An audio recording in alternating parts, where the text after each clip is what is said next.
ಮಾನವರ ಜನ್ಮವನ್ನ ತಾಳಿವೆ ಅಂದ ಮೇಲೆ ಈ ಭೂಮಿ ಮೇಲೆ ಬಂದೇವ ಅಂದ ಮೇಲೆ ನಾವು ಯಾಕೆ ಬಂದೇವಿ ಅನ್ನುವಂತ ಪ್ರಶ್ನೆ ನಮ್ಮಲ್ಲಿ ಮೂಡಬೇಕು.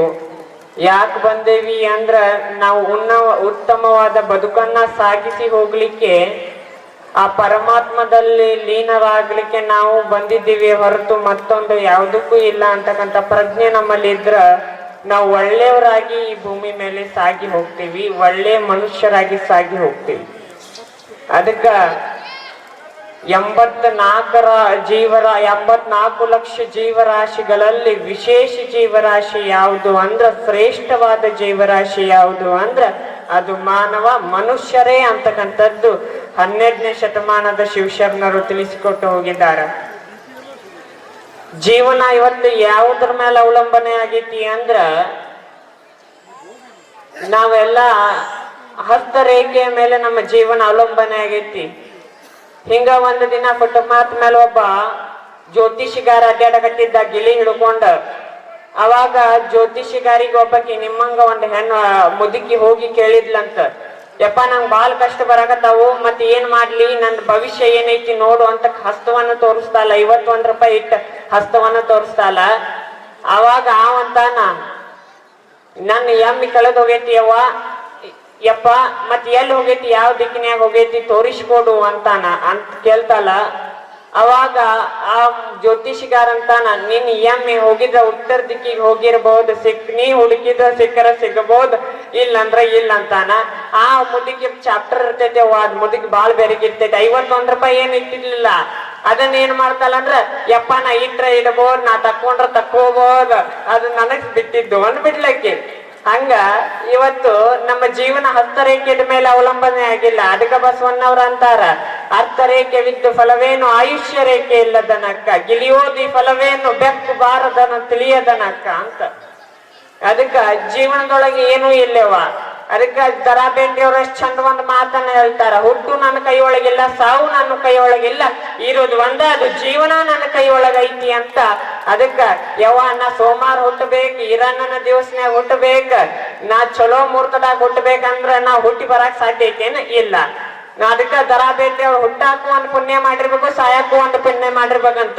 ಹೆಂಗ ಸಾಯ್ಬೇಕಂದ್ರ ಮನುಷ್ಯ ಊರೊಳಗ ಹಬ್ಬ ಇರಬಾರ್ದಂತ, ಯಾರ್ದು ಮನೆಯೊಳಗ ಕಾರ್ಯಕ್ರಮ ಇರಬಾರ್ದಂತ, ಜಿಟಿ ಮರ್ಲಿ ಬರ್ತಾ ಇರಬಾರ್ದಂತ, ಮಠ ಮಾನ್ಯಗಳಲ್ಲಿ ಕಾರ್ಯಕ್ರಮಗಳು ನಡೆದಿರಬಾರ್ದಂತ, ಅವತ್ತು ಸಂಡೇ ಇರ್ಬೇಕಂತ, ಎಲ್ಲಾ ಶಾಲೆ ರಜೆ ಕೊಟ್ಟಿರ್ಬೇಕಂತ, ಅವಾಗ ನಾ ಸಾಯ್ಬೇಕು ಅಂತ ದರಾ ಬೇಂದ್ರೆ ಅವ್ರು ಹೇಳ್ತಾರ.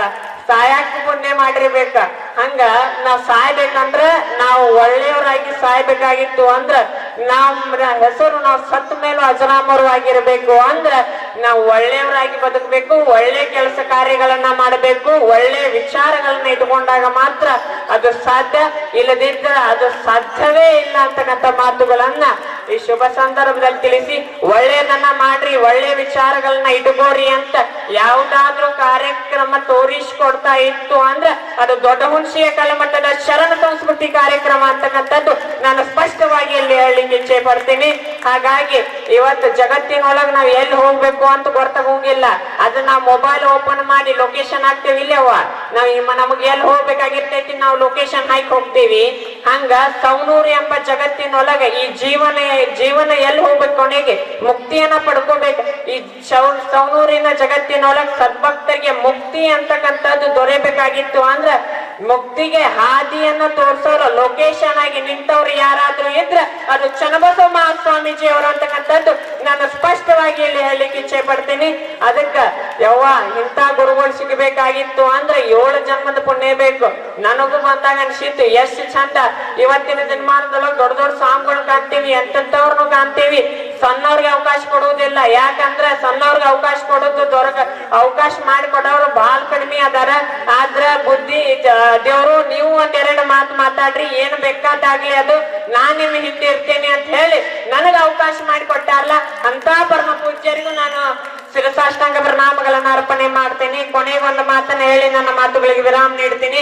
ಬಿಕಾಸ್ ಮುಗಿತಾ ಬಂತು ಸೃಷ್ಟಿ ಚಕ್ರದ ರೌಂಡ್, ಮಾಯ ಬೆನ್ ಹತ್ತಿದರೆ ನೀನಾಗುವೆ ಬ್ಲ್ಯಾಂಡ್, ಮಾಯ ಬೆನ್ ಹತ್ತಿದರೆ ನೀನಾಗುವೆ ಬ್ಲ್ಯಾಂಡ್, ಕಲಸಿ ಬಾ ವಿಕರ್ಮಗಳ ಫೌಂಡ್, ಹಿಡಿ ನಮ್ಮ ಚನ್ನಬಸವ ಮಹಾಸ್ವಾಮೀಜಿಯವರ ಹ್ಯಾಂಡಲಿನ ಬದುಕು ನೋಡು ಗ್ರ್ಯಾಂಡ್ ಅಂತಕ್ಕಂಥ ಮಾತುಗಳನ್ನ ಇಲ್ಲಿ ಸ್ಪಷ್ಟವಾಗಿ ಹೇಳಿ ಅಂತ ಪರಮ ಪೂಜ್ಯರು ಇಂಥ ಶರಣ ಸಂಸ್ಕೃತಿಯ ಕಾರ್ಯಕ್ರಮವನ್ನ ಹಮ್ಮಿಕೊಂಡಿದ್ದಾರೆ. ನೀವು ಇನ್ನು ಹೆಚ್ಚಿನ ರೀತಿಯಲ್ಲಿ ಪಾಲ್ಗೊಂಡು ಈ ಕಾರ್ಯಕ್ರಮವನ್ನ ಯಶಸ್ವಿಯನ್ನ ಮಾಡ್ಬೇಕು. ಈಗ ದಾಸೋಹ ಚಾಲು ಆಗೈತಿ, ಯಾಕೋ ಬಹಳ ಮಂದಿ ಕೇಳೋ ಔಷಧ ಇಲ್ಲ. ಅವ್ರಿಗೆ ಒಂದ್ ಮಾತು ಹೇಳಲಿಕ್ಕೆ ಇಚ್ಛೆ ಪಡ್ತೀನಿ, ಊಟ ಇನ್ನೇನು ಸಿಗ್ಬೋದು, ಊಟ ಹಸಿವಾತು ಅಂತ ದಾಸೋಹ ಇರ್ತೈತಿ, ಹೊಟ್ಟಿ ತುಂಬಿಸ್ಕೋಬಹುದು. ಇರ್ಲಿಲ್ಲ ಅಂದ್ರ ಮನ್ಯಾಗ ಹೋಗಿ ಒಲಿ ಹೊಟ್ಟಿಸಿ ಊಟ ಮಾಡ್ಬೋದು.